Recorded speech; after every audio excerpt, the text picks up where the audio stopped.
Hey everyone, so today I want to show you how I made this shadow box frame. I haven't filled it with anything yet, that will be coming soon, but I wanted to show you. So it's a really good size, this one. It's actually a request from Linda Eastman, so I've decided to do it. I've used the foiled paper pad from First Editions. This is the pad that I've used. These papers are all 250 GSM, which is, I would say, the minimum weight you want to use for this frame. I would say it's pretty much the perfect weight. I'd say anything between 250 and 280 GSM would be great, because it really does make quite a sturdy frame. So I've used the one with the copper foiling on it, and I just think it was beautiful. It's marbled effect, really nice, very nice. And you could also not only just use this for a home decor piece, you could also use this for other things as well, which I think I'm going to be doing. So I've yet to decide what I'm going to put in here. The depth of it is 2 inches and the outside measures 10 by 10. If you want to go larger, then at the end of the video I show you how, explain how you can make it bigger if you want to make it bigger. So yeah, so that's what we're going to make today. So let's get into it. Okay, so you're going to need a back piece of card, base card, which is 10 by 10. We don't need to score that, so that can go to one side. And then you're going to need 4 pieces that are 7 by 10 inches. Okay, now I'm using this A4 foiled paper pad from First Edition, which I have shared before, but I just thought it'd be quite suitable for making the sides of the frame. So what we're going to do is take each piece one by one. You're going to score along the 7-inch side, and you're just going to score at 1 inch, at 3 inches, at 4 inches, and at 6 inches. Okay, so you're going to do that on all 4 pieces.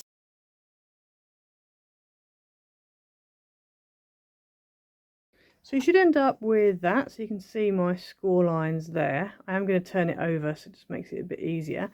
So 2 of these sheets you just need to leave like that. You don't need any cutting or anything on. So I'm going to put those to one side, and then the other 2 that are left, I'm just going to turn them over. And what you want to do is you're going to measure 1 inch down along this first score line here.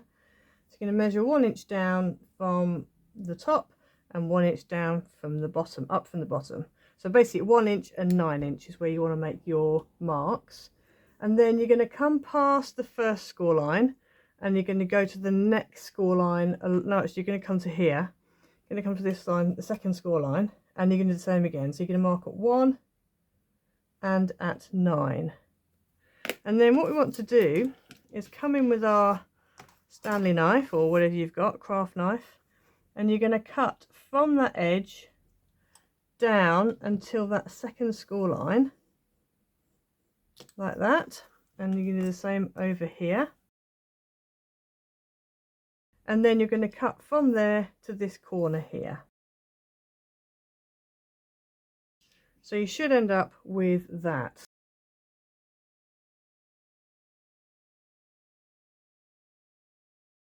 So now what we're going to do is go ahead and fold and burnish all of our lines, and I'm going to do this on all 4 pieces.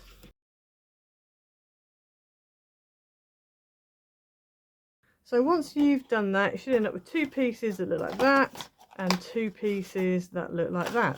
So now you need to bring in your 10 by 10 piece of card.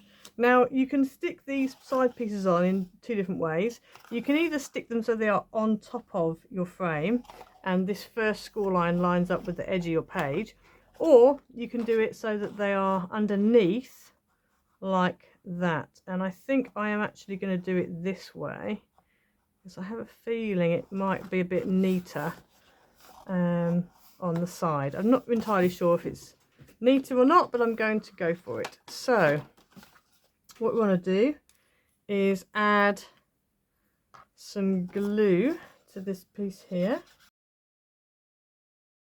and then I'm just going to attach this onto here, making sure it's nice and level, and making sure it doesn't come over that fold line. So I'm actually going to fold it over like that to make sure it definitely sticks down properly. So that's on like that. That folds up. It's nicely creased up to the edge. Just notice it's slightly over, but that's fine. There we go. I'm going to turn this round, and the other full piece is going to go on the other side. So the two full pieces that haven't been cut, they're going to be opposite each other.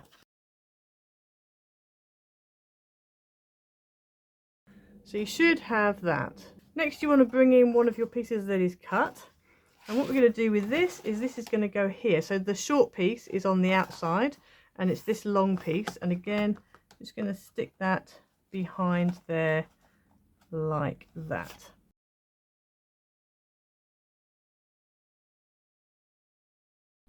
So you should end up with that, and then we're going to stick the last piece on this side here.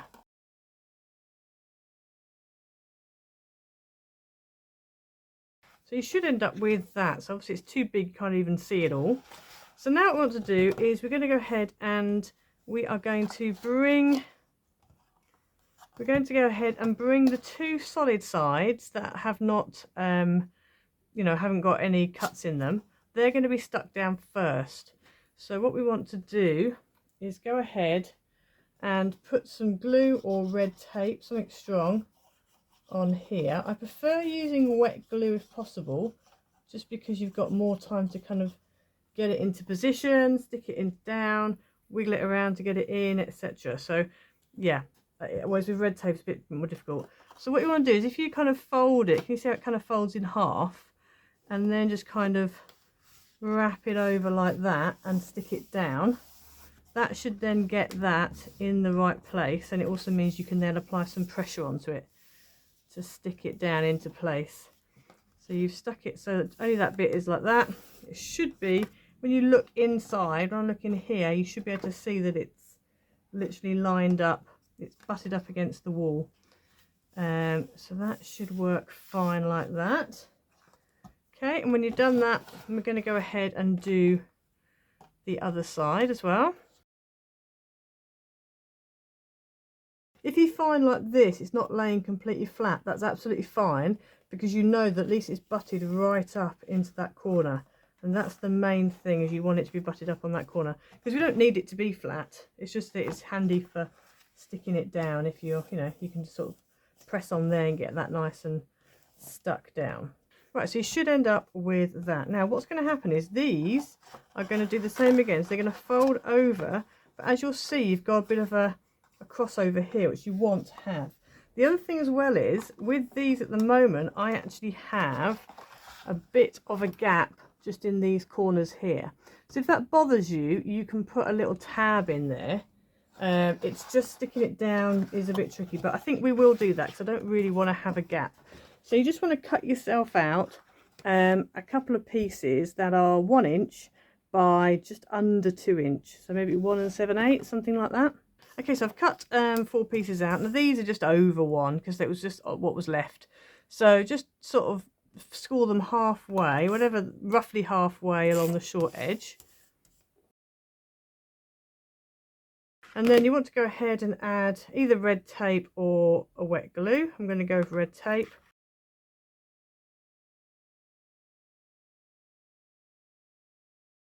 Okay, so you should end up with all your pieces done like that. And then all we need to do is just miter all of the edges. If you want, you can fold them in half and do the two together. Can be a bit tricky because it can be quite thick if you're using cardline, thick cardline like I am. But you want to end up with little tabs that look like that. Okay, so you should end up with those. Now, you really probably should have stuck these down beforehand, but it's fine. You can still do them after, and actually it just means that you're going to get them kind of in the right kind of place. So if you take the backing off one and then just fold it, and you want to get that fold line, the halfway line, in line with this cut edge.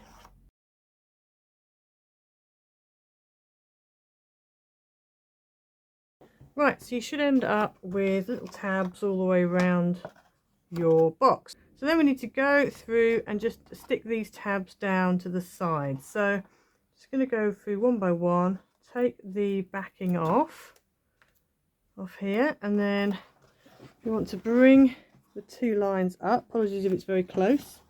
because it's such a large project. And just bring that up like that, and then just try and press down as best as you can. So this is the kind of time when it would have been better to do this prior to sticking your sides in, because it's difficult to get in there to press that tab down, but you can do it, it's possible. So I'm going to go around and finish off the rest of these tabs, sticking them all down.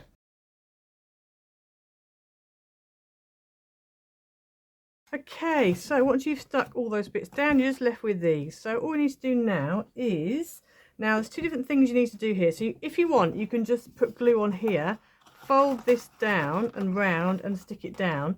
Or if you want to, you can add a little bit of tape in the corners before you stick them down. And I am actually going to do that. I'm going to literally put a line, or just a little square or line in there. I'm going to use thin tape. Just a really small, you could use a glue dot maybe if you wanted to, as long as it's like a, you know, a good glue dot. And then I'm just going to make a little mark on here so I know where I'm putting my glue. I don't want to go, you know, I don't want my tape to be exposed. So that's going to go roughly there. And on this side it's going to go kind of about there. Yep, that's nicely covered. And then what we can do is we can take the backing off that, bit of tape,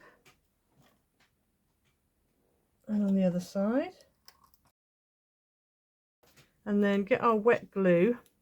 Now this one's a bit more tricky because you can't really press it down, so you really do have to hope for the best on this one. So this is one thing I don't like about making shadow box frames, is that this part here, you never completely know if you've stuck it properly. If you use stiff card like I'm using now, it does make things a little bit easier. But you want to put that in like that and fold it over. And then stick it down like that. And obviously having that little bit of tape on the top there just helps to kind of secure it.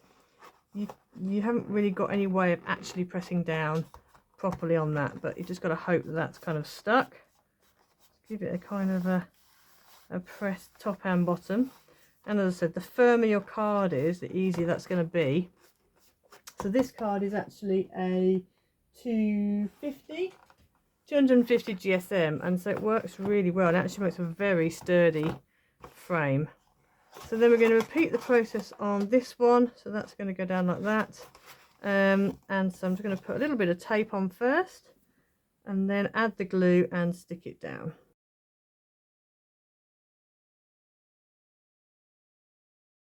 And there you have it, your box frame. So as you can see, that's a decent sized box frame.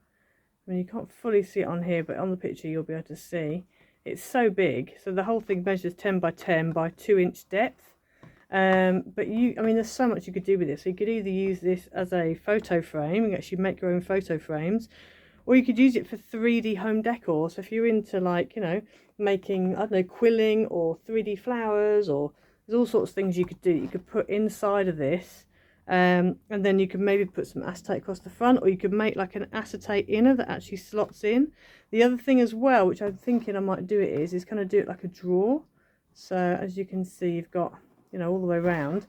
So you can always have it like for a box of chocolates, you know, so it's flat, it's not up on a wall. So there's lots of things you could do with this, and it is a decent size.